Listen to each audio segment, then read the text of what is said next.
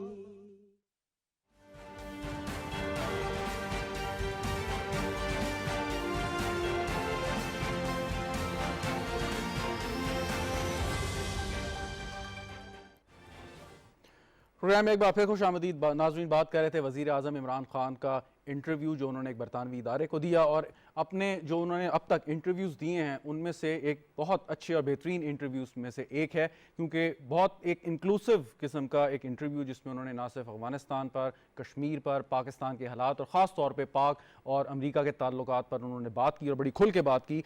General रज़ा साहब हमारे साथ मौजूद हैं, हुमायूं खान साहब और डॉक्टर रिफ़त हुसैन साहब। हुमायूं साहब, ये जनरल साहब ने जो बात की और वज़ीर आज़म की उस बात की तरफ इशारा कि तालिबान को तनहा छोड़ा तो वो माजी की तरफ जा सकते हैं। ये वज़ीर आज़म को ये बात मालूम है, तो दुनिया में जितने बड़े बड़े रहनुमा हैं उनको भी ये बात पता होगी। ये भी पता होगी अफ़गानिस्तान में अगर केओस होगा तो वो फिर से एक ब्रीडिंग ग्राउंड बन जाएगा, फिर से अमेरिका और या दीगर ममालिक के मेन लैंड पे अटैक की पॉसिबिलिटी होगी। वो क्या मतलब कोई बेवकूफ़ी करने जा रहे हैं, क्या कर रहे हैं वो? नहीं, अब वो अमेरिका जो करना चाह रहा है उसकी तो समझ शायद हम में से किसी को नहीं है कि वो क्या उसकी इंटेंशन है। दोहा मुआहदे के तहत उन्होंने एक एग्रीमेंट किया, 1 साल नेगोशिएशन हुई और फिर वो छोड़ के गया और ट्रांजिशन ऑफ पावर हुई और बड़ी पीसफुल हुई। प्राइम मिनिस्टर ने जो अपनी तकरीर में जिक्र किया कि हम सारे एक्सपेक्ट कर रहे थे कि शायद कोई ब्लड बात होता, लेकिन वो नहीं हुआ। अब उस नतीजे में आपने एक नई गवर्नमेंट ले आए हैं और उसको आप छोड़ रहे हैं।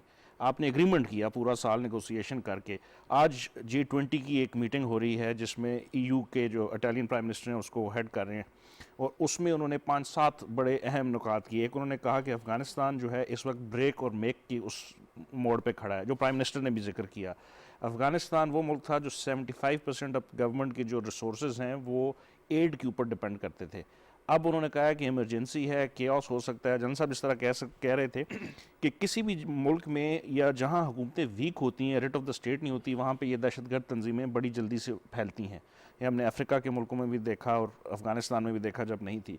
तो इस मौके पे दाइश का जो आपने जिक्र किया, अगर हम अफ़गानिस्तान को छोड़ देते हैं और उसको ये रीजनल कंट्रीज़ या बड़े मुल्क रिकगनाइज़ नहीं करते, उसके $9.8 बिलियन जो फ्रोज़ किए हुए अमेरिका ने वो उसको नहीं देते, उसको वो तनख्वाह नहीं दे सकता, तो वो रेट तो वो कायम नहीं कर सकता, तो वो ह्यूमन कैटास्ट्रफी या केओस बनेगा और उस केओस के अंदर जो है दाइश वहाँ पे फैलेगी और उसके असरात पाकिस्तान पे आएंगे या पूरे रीजन पे आएंगे। तो I think this is something जो प्राइम मिनिस्टर बहुत ज़्यादा एम्फसाइज़ कर रहे थे और मेरा ख्याल है दुनिया को भी समझना चाहिए और अमेरिका को इसकी समझ है। अब वो उस पर अमल न करे। आज G20 वालों ने कहा है कि हम जो हैं 700 मिलियन EU ने प्लेज किए हैं, 1 बिलियन और उन्होंने कहा है। UN ने कहा है कि हमें ये इनकी तनख्वाहें देनी है, तो ह्यूमैनिटेरियन एड जाती रहनी चाहिए।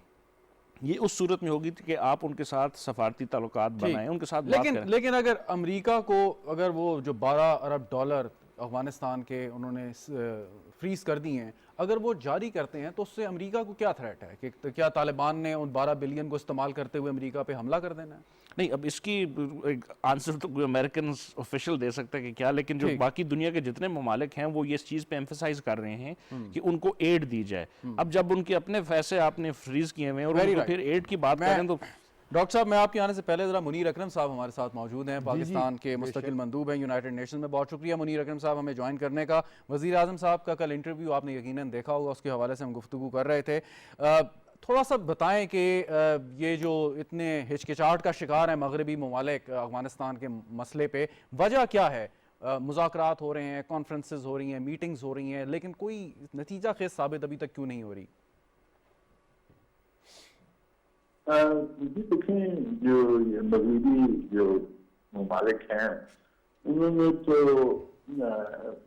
तालिबान की जो हुकूमत है उसको तस्लीम करने के लिए काफ़ी कोई कंडीशन लगाई हैं और वो उनके पोलिटिकल वजूहत की वजह से वो लगाई हैं और जो सिक्योरिटी काउंसिल की सैंक्शंस वगैरह की जस्टिफिकेशन देते हैं। पर हमने इस वक्त देखना है कि वो अफगानिस्तान की जो ममालिक जो लोग हैं उनको जो इमदाद की ज़रूरत है और जो उनकी इकॉनमी कोलैप्स होने वाली है उसको हमने रोकना है। तो उसके लिए जो प्रायोरिटी है वो यह है कि वो इमदाद पहुँचे, जो भी तरीके से हम पहुँचा सकें वो इमदाद उनको पहुँचनी चाहिए और उनकी इकॉनमी को हमें कोलैप्स से बचाना है। तो इसके लिए अक़वाम मुत्तहिदा के तहत एक मैकेनिज्म बनाने की हम कोशिश कर रहे हैं जिसके तहत वो इमदाद पहुँच सके और कुछ हद तक वो जारी है और अब तक ये मैकेनिज्म हमें बनाना है जो यहाँ कोशिश जारी है सेक्रेटरी साहब के साथ। ठीक। अच्छा सर, तालिबान के टेक ओवर के बाद उनके जो बयानात हैं, उनके जो उनका जो तर्ज अमल है इस वक्त तक, वो बिल्कुल मुख्तलिफ है जो माजी में तालिबान हमने देखे थे। तो क्या जितने भी ममालिक हैं रीजन में या दुनिया भर में, उनको कितना मज़ीद आप समझते हैं इंतज़ार करना चाहिए? और ये जो शराइत रख रहे हैं कि सिफारती तौर पे आपके ख्याल में ये मुनासिब हैं इस मौके पे और इन हालात के पेश नज़र जिसकी तरफ आप इशारा कर रहे हैं? जी देखें, तालिबान के साथ जो डे टू डे इंगेजमेंट है वो तो जारी है, वो हमारी भी जारी है, जो बाकी हमसाये मुल्क हैं वो उनकी भी इंगेजमेंट जारी है, जो मगरबी ममालिक हैं उनकी भी engagement, America European union engagement उनकी जारी है। अब उनकी ये जो शर्त है, कंडीशन जो लगाते हैं वो पॉलिटिकल है और किस हद तक वो, क्योंकि सिक्योरिटी काउंसिल में उनके खिलाफ सैंक्शंस वगैरह लगे हुए हैं तो उस वजह से एक लीगल इश्यूज भी हैं जिसको रिजॉल्व करने की जरूरत होगी। जो हमें देखना है वो ये है कि तालिबान का पूरा कंट्रोल हो या जो हुकूमत है इस वक्त उसका पूरा कंट्रोल हो टेरिटरी पर, वहाँ से, क्योंकि अगर दूसरी हुकूमत होगी तो उनकी पूरी कंट्रोल बेहतर हो सकती है, वहाँ अमन आ सकता है और जब अमन आएगा तो हम जो वहाँ मसले हैं, इकोनॉमिक मसले हैं, ह्यूमैनिटेरियन मसले हैं और जो दहशतगर्दी का जो डर है लोगों को वो भी थम सकता है अगर वहाँ एक हुकूमत हो जो अमन में आ सके। अच्छा सर, कल जी हम समझते हैं कि ये हुकूमत जो है वो अमन ले आ सकती है और इस पे हमने दुनिया को कन्विंस करना है कि ये सही है और जो उनकी हुकूमत है काबुल में उनको भी दुनिया को एक अश्योरेंस देनी होगी कि वो अमन ले आ सकते हैं और दहशतगर्दी वगैरह से वो मुकाबला कर सकते हैं। ठीक, मतलब वर्बली तो ये अश्योरेंस वो जब से आए हैं तब से दे रहे हैं, तो आपके ख्याल में कुछ अमल करके दिखाना पड़ेगा उन्हें? जी देखें, क्योंकि सस्पिशंस हैं इनके साथ 20 साल से मगरबी ममालिक ने जंग लड़ी है तो वो जो आपस में जो म्यूचुअल ट्रस्ट की जरूरत है उसमें थोड़ा टाइम लगेगा। तो मेरे ख्याल में हमें बर्फबारी से पेशेंस से हमें काम करना है और इसको डिस्टर्ब नहीं हो, इंगेजमेंट जारी रहे और म्यूचुअल ट्रस्ट करके और फिर एक पोजीशन आएगी जहां इनको मानना पड़ेगा कि ये हुकूमत आ गई है, वहां इसको तस्लीम करना पड़ेगा। एक आखिरी सवाल सर, कल वज़ीर आज़म ने बात की कि अगर अफ़गानिस्तान को तनहा छोड़ा तो वो दहशतगर्दों की महफूज पनाहगाह भी बन सकता है और तालिबान जो है वो वापस अपनी माजी की तरफ पलट सकते हैं अगर ऐसा हुआ तो जो मगरबी ममालिक में उस दुनिया में और जो वहाँ पे लोग बैठे हैं उनमें ये रियलाइजेशन है, ये जो वज़ीर आज़म साहब बात कर रहे हैं, क्या वो भी यही समझते हैं कि अगर इस वक्त आइसोलेट उनको किया तो ख़तरा पहले से बढ़ जाएगा? जी सही है, क्योंकि अगर इनको आइसोलेट किया तो एक तो वहाँ इनकी इकानमी, अफगानिस्तान की जो इकानमी है वो कोलैप्स हो जाएगी, वहाँ ह्यूमैनिटेरियन क्राइसिस आ जाएगा, वहाँ फिर आपस में मसले शुरू हो जाएंगे, कियास होगा और उन हालात में दहशतगर्दी फिर जोर पकड़ सकती है। तो इसलिए ज़रूरी है कि हम ये जो हुकूमत है वो इसके अलावा कोई और है नहीं। तो सर ये मगरबी ममालिक या फैसला साज लोग और इदारे इस नुक्ते को समझ क्यों नहीं पा रहे अभी तक? जी देखिए, किस हद तक तो उनकी समझ आने में, उनकी जो पब्लिक ओपिनियन है उसको कन्विंस करने में टाइम लगेगा उनको, क्योंकि उनकी पब्लिक ओपिनियन को 20 साल से बता रहे हैं कि तालिबान के बुरे लोग हैं, इनके साथ तो इंगेजमेंट नहीं करेंगे हम। सही। अब जो हकीकत है अब उसमें इंगेजमेंट उनको करनी पड़ेगी, तो उनको भी अपनी पब्लिक ओपिनियन को मनवाने में टाइम लगेगा। Very right, very right. इसलिए हमें कोशिश करनी है कि कन्विंस किया जाए। बहुत शुक्रिया मुनीर अकरम साहब, पाकिस्तान के मुस्तकिल मंदूब अक़वाम मुत्तहिदा में हमारे साथ मौजूद थे। डॉक्टर साहब, ये एक बड़ा अहम नुक्ता है पब्लिक ओपिनियन, कि वहाँ की जो हुकूमतें हैं वो हॉस्टेज होती हैं पब्लिक ओपिनियन पे। तो अब पब्लिक ओपिनियन लेकिन बनते हुए वक्त लगता है जो 20 साल का अरसा या तालिबान का माजी वो तो लोगों के जहनों में है और मीडिया उसको उठा भी रहा है, तो फिर वेट एंड सी बस। नहीं, वेट एंड सी की बात नहीं है। एक तो ख़तरा, जिन ख़तरात के अंदर अफ़गानिस्तान इस वक्त घिरा हुआ है उसके अंदर सबसे बड़ा ख़तरा दाइश का है, और साथ ही साथ जो टीटीपी के जो वायलेंट ग्रुप्स हैं जो कि वहाँ पे जिन्होंने पनाह ली हुई है और जिनको हिंदुस्तान जो है वो उन ग्रुप्स को इस्तेमाल करता था पाकिस्तान के ख़िलाफ़ अपनी कैंपेन चलाने के लिए, वो बदरजा आतंक वहाँ पे मौजूद हैं। अगरचे वो इतने ज़्यादा विजिबल नहीं है, लेकिन जहाँ तक दाइश की प्रेजेंस का तल्लुक है इसमें तो कोई भाम ही नहीं है। तो दैट प्रीडेट्स दी टेक ओवर। और आपको याद होगा कि नंगरहार के हवाले से साउथ और ईस्ट के ऊपर उनका कब्ज़ा था बाकायदा, और फिर उनकी और तालिबान की आपस में लड़ाई हुई तो तालिबान वो टैक्टिकल वॉर जीते और फिर जो है वो दाइश जो है वो थोड़ी सी जो मान पड़ गई। लेकिन उसके साथ साथ एक असर ये हुआ है कि इस क्यास से फ़ायदा उठाते हुए या जो एक वैक्यूम ऑफ पावर है जो कि उस वजह से पैदा हुआ कि जब गनी हुकूमत का कोलैप्स हुआ और तालिबान जो हैं वो उनके आने में थोड़ी सी देर थी, तो उस मौके से फ़ायदा उठाते हुए हज़ारों की तादाद में जो दाइश के फाइटर्स जो थे, जो सीरिया के अंदर मौजूद थे, जो ईरान के हवाले से भी काफ़ी उनको सपोर्ट हासिल थी, उनको फिर मौका मिल गया कि वो अफ़गानिस्तान आके मुंतकिल हो जाएं। तो इस मुंतकिली के बाद वो ख़तरा जो है वो दाइश की तरफ से वो उसके अंदर एक बहुत बड़ी इंक्रीज़ हुई है। तो अब मसला ये है कि जब तक अफ़गानिस्तान के पास मिलिट्री कैपेबिलिटी नहीं होगी to withstand the pressure from this group, तो उसका मुकाबला कैसे करेंगे, ये एक बहुत ही अहम सवाल है। इसमें सवाल ये कि दाइश का जो एक नुक्ता नज़र है या जो उनका नज़रिया है वो अफ़गानिस्तान के बॉर्डर से बाहर भी जो उनके इंटरेस्ट हैं या जिनको वो दुश्मन समझते हैं उनके इंटरेस्ट को वो नुकसान पहुंचाने की कोशिश करते रहे हैं और आगे भी शायद वो उनका यही नज़रिया रहे। तो क्या ये काफ़ी है आर्गुमेंट तालिबान की सपोर्ट में, या तालिबान इस थ्योरी को बेचकर अपनी आपको रिकग्नाइज करवा सकते हैं, या इससे बढ़ के कुछ उन्हें करना है? देखिए शहजाद, मेरा टेक इसके ऊपर डिफरेंट है। अब मसला रिकग्निशन का नहीं है, मसला है डिफेक्टो सपोर्ट तालिबान को उस सूरत में दी जाए वो माली इमदाद की शक्ल हो सकती है, वो उनकी मिलिट्री कैपेबिलिटीज़ की शक्ल हो सकती है, उनकी administrative capacity to run the government उसको स्ट्रेंथन करने के वाले हो सकती है।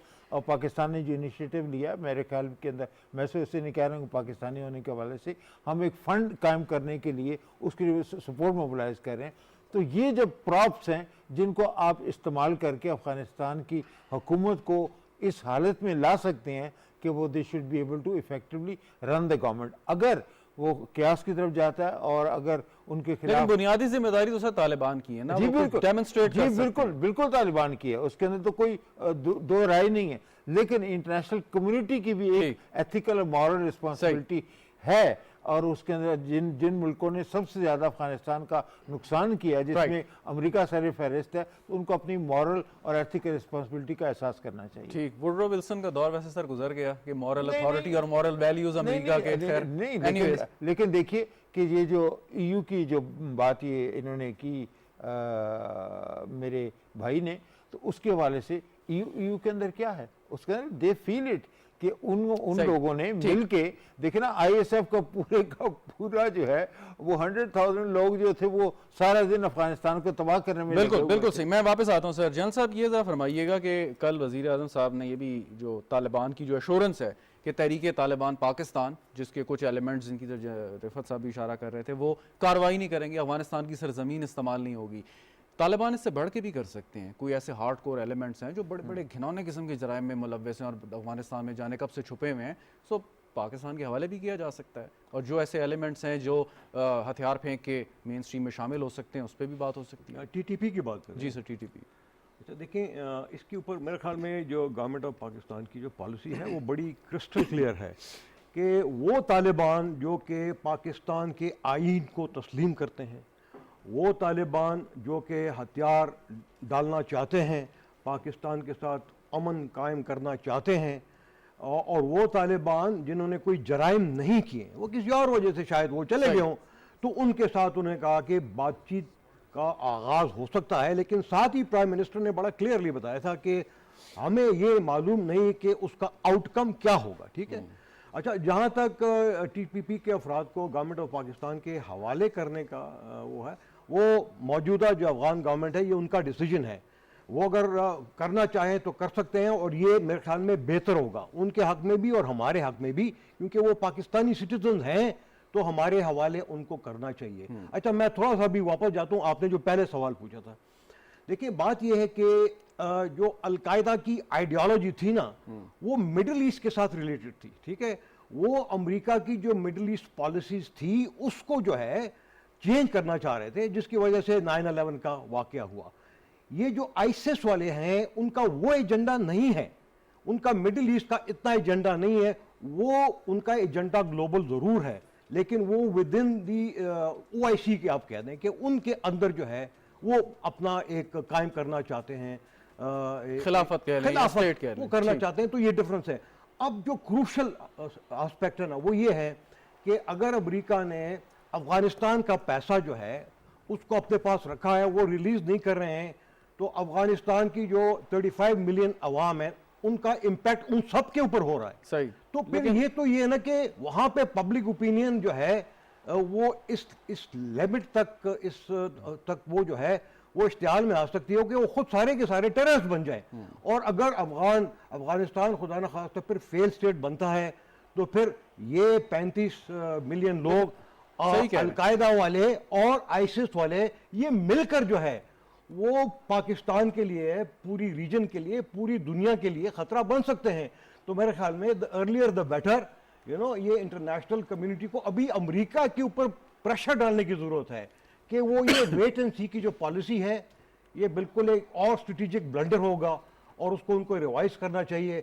और एक और बात ये है कि देखिए, अगर किसी मुल्क का, पाकिस्तान का ले लें, कि हम मतलब किसने ये पैसा वहां पे रखा है, जाहिर बात है कि जो ओल्ड रिजीम्स थे उन्होंने वहां पे वो पैसा अपना रखा, किस काम के लिए हमें नहीं मालूम, तो उसको भी मेरे ख्याल में शायद ये लोग इन्वेस्टिगेट करेंगे। लेकिन अमेरिका अभी एक इतनी तवील जंग से निकला है, तो वो दोबारा से कैसे कूद सकता है? मतलब पब्लिक ओपिनियन भी देख लें या अमेरिकन जो पॉलिसी मेकर्स हैं उनकी थिंकिंग को भी मद्देनजर किस चीज में कूद सकता है कि अमेरिका अगर इधर मदद करेगा अफगानिस्तान में दाइश और दूसरे दहशत, वो इसलिए कि ये खुद उसके नेशनल इंटरेस्ट में है। देखें, उनकी जो मिलिट्री लीडरशिप है उन्होंने तो बड़ा क्लियरली कहा, और ये उन्होंने खुल के नहीं कहा कि इसमें तो एक्चुअली जो पॉलिटिकल ब्लंडर्स थे ना, पॉलिटिकल ब्लंडर शुरू से सीरीज ऑफ पॉलिटिकल ब्लंडर्स हुए हैं 2003 तक। देखिए उनको तो अफगानिस्तान में जो है, अच्छा एक सॉरी टू कट यू, एक जो कुछ एक ये एनालिसिस पेश करते हैं डॉक्टर हमारी साहब, आप भी इस पे ज़ाहिर ख्याल कीजिएगा कि अमेरिका नहीं चाहता कि जी अफगानिस्तान में अमन आए, केओस ही रहे, रीजन में केओस रहे, रशिया भी परेशान रहे, चीन भी जो है उसमें भी तशवीश जो है हर वक्त जारी रहे।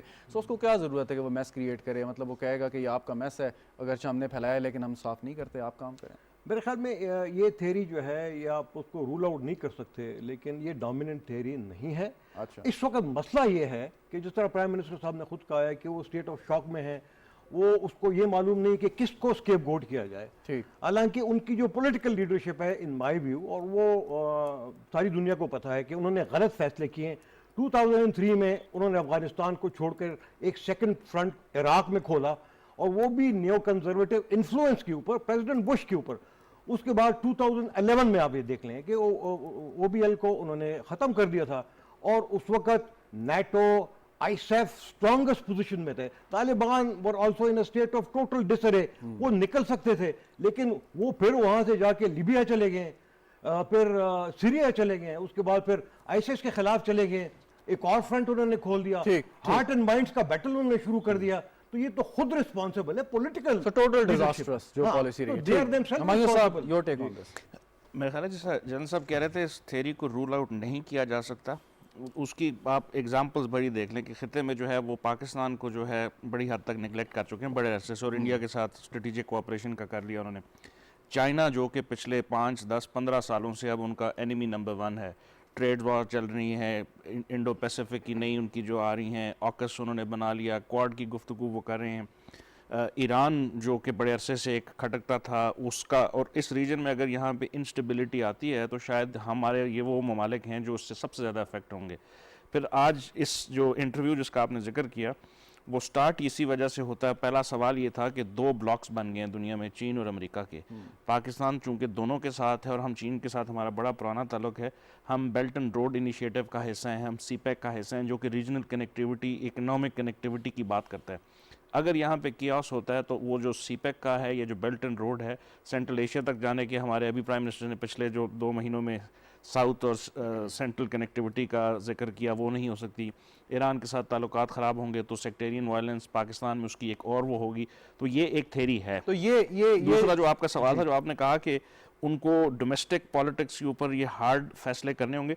आप इराक वॉर का जब जिक्र हुआ, उसमें टोनी ब्लेयर ने अपनी पूरी आवाम के अगेंस्ट अमेरिका का साथ दिया। अमेरिका के अंदर बहुत सारे जो है उस वक्त एंटी वॉर के वो थे, लेकिन वो किया। तो लीडरशिप को लेना चाहिए। लेकिन ये 20 साल उनकी जंग थी। अगर आपने जैसे कहा Iran, Pakistan, central Asian state, चीन, रशिया, इन ममालिक के स्टेक्स हैं, रीजन में हैं ये, तो ये ममालिक क्या, इन ममालिक को इंतज़ार करना चाहिए कि अरब ममालिक क्या फ़ैसला करेंगे, अमेरिका से क्या लाइन आएगी, या यूरोपियन ममालिक जो है उनका क्या लाहे अमल होगा? सो इनके तो हक़ में है कि अपने इंटरेस्ट में ये फ़ौरन फ़ैसला करें कि तालिबान को कैसे डील करना है आपने। नहीं, वो तो देखें मुख्तलिफ मैकेनिज्म चल रहे हैं और वो गुफ्तगू भी जारी है। ईरान के साथ भी अलहदा हो रही है, पाकिस्तान, चीन, और वो भी डिस्कशन कर रहे हैं। प्राइम मिनिस्टर ये चाहते हैं कि अब पाकिस्तान देखें सबसे ज़्यादा स्केपगोट बन रहा है बहुत सारे वाक़यात की वजह से। वहाँ पे उनकी जो गवर्नमेंट है, जो उनकी सिविलियन लीडरशिप है और मिलिट्री लीडरशिप है, उसके ऊपर सवाल किए जा रहे हैं कि आपने ये जो ब्लंडर्स किए हैं अब इसको कैसे ठीक किया जाए। सही। तो उन ब्लंडर्स का उन्होंने पॉलिटिकल फॉलोआउट पाकिस्तान को शायद बनाना है। अगर हम एक डिसीजन यूनिलैटरली ले लें, हम देख रहे हैं बड़े मुल्कों के साथ नेगोशिएशन, रशिया के साथ, चाइना के साथ, SCO के अंदर भी गुफ्तगू हो रही है जो कॉन्टैक्ट ग्रुप ऑफ अफगानिस्तान है। तो उसमें हम ये चाहते हैं कि रीजनल गोल कलेक्टिवली इनको एक्सेप्ट करें, और फिर जो ह्यूमैनिटेरियन क्राइसिस नज़र आ रहा है उसको पाकिस्तान अकेला कुछ नहीं कर सकता। ऑलरेडी 3 मिलियन रेफ्यूजीज को हम देख रहे हैं अपनी इकोनॉमिक सिचुएशन कोविड की वजह से। तो हम चाहते हैं कि बाकी मुल्क भी रिस्पॉन्सिबिलिटी पिचन करें, और इसलिए हम चूंकि सबसे ज़्यादा अफेक्टी हैं, इसलिए हम सबसे ज़्यादा जोर दे रहे हैं, हर फोरम पे इस चीज़ को उठा रहे हैं। ठीक। डॉक्टर साहब, कल के इंटरव्यू में एक बात बड़ी ज़बरदस्त की वज़ीर आज़म साहब ने, उन्होंने कहा जी कि जो अमेरिकी ड्रोन हमले हुए बड़ी तादाद में हुए पाकिस्तान में, अफगानिस्तान में, उनसे जो कोलैटरल डैमेज हुआ उससे TTP जैसे ग्रुपों को बड़ी तक़वियत मिली कि वो लोग जो उन्होंने देखा या उनके कोई फैमिली मेम्बर्स या रिलेटिव्स या दोस्त अहबाब उसमें अगर वो मारे गए, तो वो उनमें से बहुत से ऐसे लोग थे जिन्होंने ऐसे ग्रुप्स को ज्वाइन किया। खाली गुर्बत एक एलिमेंट नहीं दहशतगर्दी का। बट थिंग इज़ कि अगर अमेरिका ये पॉलिसी इख्तियार करता है या करता रहा है, उससे अमेरिका को तो कोई नुकसान नहीं हुआ, सबसे ज़्यादा नुकसान तो पाकिस्तान का हुआ। अगर कोई दहशतगर्द तंजीम बनती है तो अमेरिका में तो वो अटैक करेगी, उनके इंटरेस्ट को कोई नुकसान पहुंचाएगी, सबसे पहले तो अजाब यहाँ पे नाजिल होगा। जी बिल्कुल सही कह रहे हैं। अगर आप जो ड्रोन अटैक्स की तारीख को उठा के देख लें, उसके अंदर बेशतर, बल्कि मैं ये कहूँगा कि अमेरिका की तरफ से जो ड्रोन अटैक्स किए गए हैं वो those were TTP leader specific attacks हैं। उसके अंदर बैतुल मसूद से लेके अभी इनके जो बाकी भी इनके जो मकामी लीडर्स हैं उनको अमेरिका ने ड्रोन अटैक्स के ज़रिए मारा है। और वो अच्छा किया या गलत किया, लेकिन उसका नुकसान ये हुआ कि इन लोगों की रिजेंटमेंट जो है वो, क्योंकि Pakistan until recently was part and parcel of the global war on terror, तो वो ये समझते थे। और बदकिस्मती से हमारे जो प्राइम मिनिस्टर गिलानी साहब ने भी अपने विकीलीक्स के अंदर उनका स्टेटमेंट वो आ चुका है, जिस पे उनसे ये सवाल पूछा गया कि आप ड्रोन अटैक्स आपकी मर्ज़ी से हो रहे हैं, तो उन्होंने कहा जी कि हम ये कह तो नहीं सकते, लेकिन हम बैन सतूर हम आपको बता रहे हैं कि हमारी मर्ज़ी से हो रहे हैं। तो इस किस्म की स्टेटमेंट मौजूद है, जिसकी वजह से पाकिस्तान को as an ally of the United States समझ के वो उनकी सारी की सारी जो है वो स्ट्रेटजी का वो सारे का सारा मलबा जो है पाकिस्तान के ऊपर गिरा।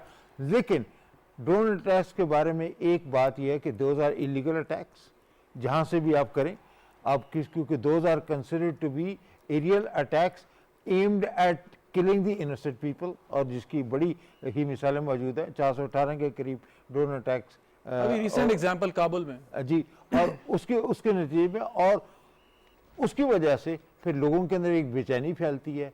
एंटी अमेरिकन सेंटिमेंट जो है वो उसको काबू में लाने के लिए बहुत ज़रूरी है कि इस ड्रोन अटैक्स को की पॉलिसी को जो अमेरिका हमसे ओवर द होराइजन वो जो एयर एक्सेस मांग रहा है कि जब उनके कतर के अंदर बहरीन के अंदर जो अड्डे हैं उनको भी आप पाकिस्तान किसी अच्छा आपसे भी अक्सर अमरीकी मिलते होंगे तो बड़ी मासूमियत से पूछते हैं ना कि why there is so much anti Americanism in Pakistan. उसकी सबसे बड़ी वजह ये है कि एंटी अमेरिकनिज्म वो अमेरिका के शहरियों के हवाले से नहीं है, वो अमेरिका की पॉलिसीज़ की वजह से है, which are actually anti people policies अगर मैं कह सकूं, तो वो उसकी वजह से वो लेकिन अमेरिकियों को भी अंदर से पता है कि उनकी पॉलिसी की नौयत क्या है, इसका टारगेट क्या है और उससे वो क्या मकासद अचीव करना चाहते हैं। लेकिन द ब्रॉडर पॉइंट शहजाद ये है कि जो कि प्राइम मिनिस्टर ने भी खुल के कहा है कि there is no military solution. अगर आप ड्रोन के ऊपर भी हमले को इस्तेमाल करेंगे या ग्राउंड ट्रूप्स की वजह से भी इस्तेमाल करेंगे या कोई एरियल प्लेटफॉर्म भी इस्तेमाल करेंगे, it will only lead to the resentment against the American. ठीक जनरल साहब, वज़ीर आज़म ने कल खुल के भी बातें की और उन्होंने ख़ास तौर पर जिक्र किया कि जो मुसलमानों के ख़िलाफ़ प्रोपेगेंडा और सनसनी फैलाई जाती है, इसमें जो मुस्लिम ममालिक की जो क़यादत है उसका भी कसूर है, वो भी ज़िम्मेदार है कि शायद हम ठीक तौर पे उसको काउंटर नहीं कर पाए, अपना ख़ुद कोई एक अच्छा बयानिया नहीं बना पाए, या ये कि बहुत से ऐसे ममालिक हैं, मिसाल के तौर पे एक मिसाल देता हूँ इससे हट के कि फ़्रेंच प्रेसिडेंट का एक बयान आपने यकीनन पढ़ा होगा, वो कहते हैं कि जब अरब ममालिक इन महाजरीन को पनाह नहीं देते अपने मुसलमान भाई होते हुए भी, तो हम देते हैं पनाह, हम इन्हें पालते हैं, हम इन्हें रखते हैं। सो मतलब एक स्लैप सा फील हुआ कि एक फ़्रेंच प्रेसिडेंट जिसका एक हिस्ट्री है और जो वो ऐसी बात कर रहा है। देखिए बात ये मुझे नहीं मालूम कि वो उनका इशारा जो है किसी ख़ास मुल्क की तरफ था या OIC की इसमें जो पॉलिसीज़ है ना, मैं ये ज़रूर कहूँगा कि देखें अभी तक अफ़गानिस्तान की सिचुएशन में OIC एज अ ग्रुप बिल्कुल सबसे खामोश है, जो कि मेरे ख्याल में सबसे अफसोस की बात है। अफ़गानिस्तान अब एक मुसलमान मुल्क है और मेरा तो ख्याल है कि लीड OIC को लेना चाहिए और उसके बाद जो है खुद ब खुद प्रेशर जो है वो बिल्ड होगा रिमेनिंग वेस्ट के ऊपर या बाकी ममालिक के ऊपर। अब ये भी देख लें कि इसमें अब चाइना रशिया जो है वो ज़्यादा मेरे ख्याल में इंटरेस्ट दिखा रहे हैं, क्योंकि ये खुद उनके इंटरेस्ट में है कि वहाँ पे स्टेबिलिटी आए, OIC के ममालिक के हक में भी है कि स्टेबिलिटी आए। अच्छा, प्राइम मिनिस्टर साहब ने उनसे जब सवाल किया गया है कि जी चाइना में क्या हो रहा है, तो उन्होंने उसका भी बड़ा एक अच्छा जवाब दिया कि आप देखेंगे हमसे आप ये सवाल करते हैं, लेकिन इंडियन मुसलमानों के साथ जो कुछ हो रहा है, 200 मिलियन मुसलमान हैं और आप ये देखें कि 12 मिलियन वो है उसमें कश्मीरी हैं, उनके हुकूक की कोई बात नहीं करता। तो हमें ये देखना है कि भी कि पहले तो उनकी कोई हुकूक की बात करें, और इसमें मेरे ख्याल में कि इसके अंदर भी ओआईसी को मैं समझता हूँ कि एक लीडिंग रोल लेने की ज़रूरत है। और जब तक इंडिया के ऊपर इकोनॉमिक प्रेशर जो है, कलेक्टिव इकोनॉमिक प्रेशर नहीं पड़ता, मेरे ख्याल में वहाँ पे भी ये इस्लामोफोबिया जिस तरह चल रहा है वो और मजीद शायद बढ़ेगा, कम नहीं होगा। तो ये इसको मतलब देखने की ज़रूरत है। फाइनली देखिए बात ये है कि तो जो ये जो इकोनॉमिक प्रेशर है, इंडिया का जो साइज है या इतना बड़ा जो तेल का खरीदार है, ये बर्दाश्त कर लेंगे ओआईसी कंट्रीज? देखिए मेरी बात सुने, ओआईसी के 57 ममालिक हैं, 2 बिलियन के करीब पॉपुलेशन है, $21 ट्रिलियन उनकी टोटल जीडीपी है, और दुनिया के जो तेल के ज़खायर हैं 3/4 of the world oil reserves are with them. वो अगर मिलकर करना चाहें तो वो कर सकते हैं, इसमें कोई इशू नहीं है। मैं एक और बात ये करना अब तक क्यों नहीं किया? अब तक इसलिए नहीं किया कि मेरे ख्याल में कंसर्न उनका नहीं था, उनका कंसर्न नहीं है, उनको वो पेन महसूस नहीं होता, ठीक है, तो पेन उनको महसूस करना चाहिए। और अगर वो कलेक्टिवली नहीं करते तो मेरे ख्याल में इंडिविजुअल ममालिक का, जिनमें पाकिस्तान तो फहरिस्त है, मलेशिया, बाकी ममालिक रहे। अच्छा एक और बात मैं पाकिस्तान वापस आना चाहूँगा। देखिए बात यह है कि अब हम सब अफगानिस्तान की बात करते हैं और ये देख रहे हैं कि जी बड़े मसले मसाइल हैं। जो पाक अफगान बॉर्डर है वो अभी तकरीबन 90% फेंस्ड है, ठीक है। पाक ईरान बॉर्डर उससे भी कम है, वो 50% है। वहाँ से अगर दहशतगर्द निकलते हैं ना तो इन्हीं यहाँ से ही क्रॉस करके आएंगे। तो अमेरिका को चाहिए कि यहाँ कम अज़ कम अफगानिस्तान को अगर वो हेल्प नहीं कर रहे हैं तो कम अज़ कम इसको रियलाइज़ करें, क्योंकि ये दहशतगर्द अफगानिस्तान से निकलकर अमेरिका के पीछे भी जा सकते हैं और इन्हीं रास्तों से जाएंगे। तो उनको चाहिए कि हमारी फाइनेंशियल असिस्टेंस करें, ये फेंसिंग का हमारा जो प्रोजेक्ट, क्योंकि हमारी इकोनॉमी नहीं ये बर्दाश्त कर सकती। जो हमारे पास अभी 3 मिलियन अफगान रेफ्यूजीज़ हैं, उनके लिए भी उनको चाहिए कि हमारी हेल्प एंड असिस्टेंस करें, और वो जो उनका रवैया है उसको चेंज करें। अब तक उनके रवैये और बातों से लगता है कि वो नहीं करेंगे, वो नहीं करते तो हमें खुद ही करना पड़ेगा। तो उनको खुद नुकसान होगा ना इसमें। जी बिल्कुल, नुकसान तो यकीनन होगा। हमायूं साहब, नुकसान तो उनको होगा, लेकिन ओआईसी के ऊपर कुछ ऐड करना चाहिए? मैं सवाल करूँ। नहीं, जन साहब ने बिल्कुल ठीक कहा। अगर आप मुस्लिम दुनिया की कलेक्टिव लीडरशिप की तरफ देखें तो वो पॉलिटिकल एक्सपीडियंसी के तौर पे बायलैटरल रिलेशनशिप वो वेस्ट के साथ जो हैं वो ज़्यादा रखते हैं। वो उनको बल्कि वेस्ट को भी छोड़ दें, हमारे कुछ ब्रदर ममालिक जो हैं जिनके इंडिया के साथ, जिस तरह आपने इकॉनमी का जिक्र किया, पिछली जो हमारी 15 अगस्त की उनकी परेड थी उसमें वो आए, फिर हाईएस्ट अवार्ड्स उनको दिए गए, तो उनकी एक बहुत बड़ी इकॉनमी है। एक्सपैट इंडिया का बहुत बड़ा वहाँ पे उन मुल्कों में, ओआईसी या जीसीसी मुल्कों में रह रहा है, तो उसकी वजह से वो शायद उस तरह के डिसीजन नहीं ले पा रहे। पाकिस्तान लेता है इंडिपेंडेंट, एक अपनी उसमें लेता है, एग्रेसिव हो जाता है। टर्की शायद हमारा साथ देता है, फिर शायद कुछ मलेशिया देता है। अच्छा, बाकी ये जो जीसीसी के ममालिक हैं, ये कुछ और, उनके अंदर अगर आप गवर्नमेंट देखें तो मोस्टली गवर्नमेंट जो हैं वो आइदर किंगडम्स हैं या वो मोनार्कीज़ हैं। तो वो मोनार्कीज़ एग्रेसिव डिसीजन नहीं लेती, उनकी अपनी जो है डोमेस्टिक पॉलिटिक्स को देखते हैं वो आइदर वेस्ट का साथ देते हैं। तो मेरा ख्याल है कि अगर कलेक्टिव नहीं करेंगे हम लोग तो यही होता रहा है और यही होता रहेगा। कश्मीर के ऊपर बात नहीं करते, ओआईसी ने आज तक उस तरह एग्रेसिव बात नहीं की, अफगानिस्तान के ऊपर नहीं की। तो मेरा ख्याल है कि टाइम हैज़ कम कि अगर हम चाह रहे हैं, पैलेस्टाइन का किस्सा जो है वो आहिस्ता आहिस्ता कम होता जा रहा है। बिल्कुल सही कह रहे हैं आप। कल इस बात को भी उन्होंने दोहराया डॉक्टर साहब कि क्योंकि चीन को कंट्रोल या कंटेन करने के लिए भारत की ज़रूरत है अमेरिका को, तो इसलिए भारत कुछ भी करता रहे, उसको उस तरीके से उसकी बासपुरस नहीं हो सकती अगर ये कोई दूसरा मुल्क करता। सो फिर कहाँ जाएं? या तो इंतज़ार करें कि अमेरिका के जो सुपर पावर का स्टेटस है वो ख़त्म हो जाए, कोई और मुल्क या ब्लॉक इतने बन जाए। नहीं, मेरा नहीं ख्याल कि हमें इंतज़ार करना चाहिए। और इंतज़ार करना भी ख़ास तौर पर जुल्म को बर्दाश्त करने के लिए, अगर आप उसका इंतज़ार करेंगे तो उससे बड़ा जुल्म कोई नहीं होगा। लेकिन साथ ही साथ हमें ये ख्याल रखना चाहिए कि जियो पॉलिटिक्स इस खित्ते की बड़ी तेज़ी के साथ तब्दील हो रही है। अभी आप देखें, मैं एज वी स्पीक वो जो इंडिया की और जो चाइना की जो बॉर्डर टॉक्स हैं, they are failed because Indians refuse to buy the position buy from their position. तो चीन ने कहा जी हम भी we would let the talks fail.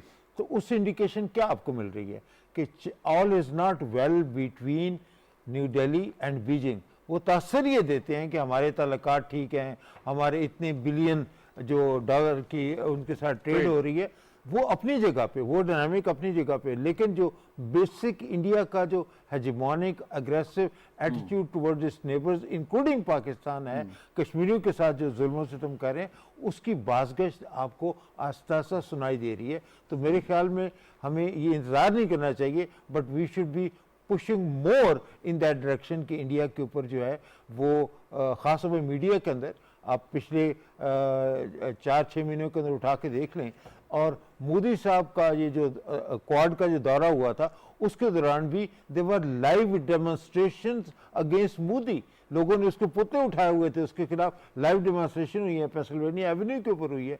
तो this indicates that the public mood is changing the perception of India which they were carefully cultivating कि India largest democracy है, सारी की सारी है। और कमला हैरिस ने पब्लिकली अपनी स्टेटमेंट के अंदर कहा है to Indian prime minister face कि हम डेमोक्रेसी के हवाले से this is a lot more that we need to be doing.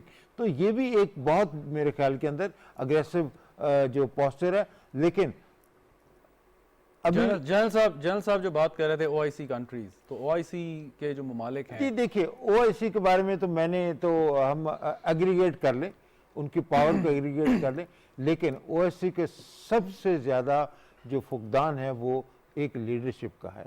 और जब तक इस ओआईसी का मरकज़ जो है वो सऊदी अरेबिया के अंदर है और रियाद के अंदर है, तो इससे किसी किस्म की जो है वो भलाई की लेकिन तवक्को नहीं की जा डॉक्टर सकती। साहब एक बात अगर अदब के साथ इख्तलाफ थोड़ा सा करूं जी, कि जी। जब हम करते हैं कि उम्मत मुस्लिमा है, यकीनन है, जब हम एक लीडरशिप की बात करते हैं, सो उससे बेहतर ये जो ब्लॉक्स बन रहे हैं on the basis of equality कि आप पार्टनर्स हैं और आप उस पर कॉमन इंटरेस्ट के ऊपर या कॉमन एनिमी के खिलाफ आप काम करते हैं। दहशतगर्दी के खिलाफ एक कोलिशन भी हमारी एक कायम हुई थी।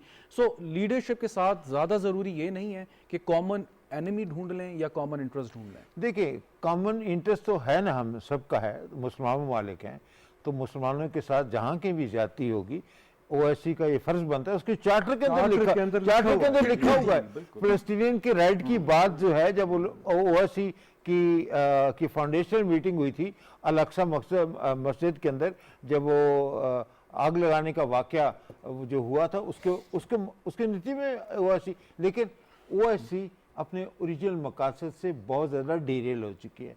तो मैं जब लीडरशिप की बात कर रहा हूँ तो वो बजाय इसके कि इसको फर्दर डिवाइड करे, इसको मज़ीद इसके छोटे छोटे ग्रोहों के अंदर इसको बांटे, वो एक लीडरशिप जो है कि ओवर आर्किंग होनी चाहिए। और उसके लिए बड़ा ज़रूरी है कि सऊदी अरेबिया के साथ मिल के काम किया जाए। बिल्कुल। Because Saudi Arabia, Iran, Malaysia, Pakistan and Turkey, अगर ये 4 मुल्क ये फैसला कर लें कि हमने मुसलमानों के हकूक़ के तहफ़्फ़ुज़ के लिए ये फैसला करना है, तो कोई भी दुनिया के, और बांग्लादेश भी, कोई भी मुल्क इनको चैलेंज नहीं करेगा। But unfortunately Pakistan has lot of stature but very little. बिल्कुल जी। जनरल साहब, तो यानी ओआईसी की रीस्ट्रक्चरिंग पहले भी बड़ी बात इस पे हुई की ज़रूरत है, और उसमें यह कि कुछ ऐसे मुल्क जो अभी ओआईसी को कंट्रोल करें उनको भी दिल बड़ा करना चाहिए कि अगर मसला हल करना है तो फिर इंक्लूसिव किस्म का एक काम करें और उसकी रीस्ट्रक्चरिंग के बाद आगे बढ़ें। देखिए ओआईसी की जो रिस्ट्रक्चरिंग है वो मेरे ख्याल में ओवरड्यू है। वहाँ पे उनका जो तरीक़ाकार है ना, वो अभी तक जो है वो कंसेंसस वाला इशू वहाँ पे चल रहा है। उसमें सबसे पहले ये चेंज आनी चाहिए कि जी डिसीजन जो है वो मेजॉरिटी बेसिस होने चाहिए, सिंपल मेजॉरिटी बेसिस के ऊपर होनी चाहिए। ये एक अगर चेंज आती है तो उसमें बहुत फ़र्क पड़ सकता है। और फिर जिस तरह डॉक्टर साहब ने कहा कि इसका जो हेडक्वार्टर्स है ये बड़े बड़े मुसलमान ममालिक में let's say after every 5 years और सो ये रोटेट होना चाहिए। बिल्कुल सही कह रहे हैं। और इसी तरह इसका जो सेक्रेटरी जनरल है वो भी मेरे ख्याल में उसको जो है जो इम्पोर्टेंट ममालिक हैं उनसे जो है उनको उनकी इन्फ्लुएंस होनी चाहिए।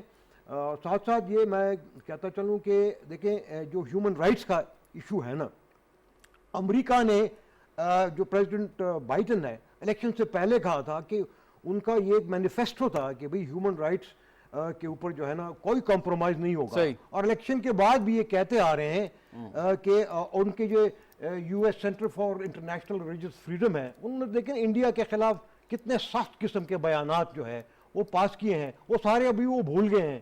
और उनका जो प्रेशर बिल्ड होना चाहिए था इंडिया के ऊपर चाहे वो इंडियन मुस्लिम्स हों या और माइनॉरिटीज़ हों, दलित्स हों या सिख्स हों या क्रिश्चियंस हों, बिल्कुल वो खामोश हैं।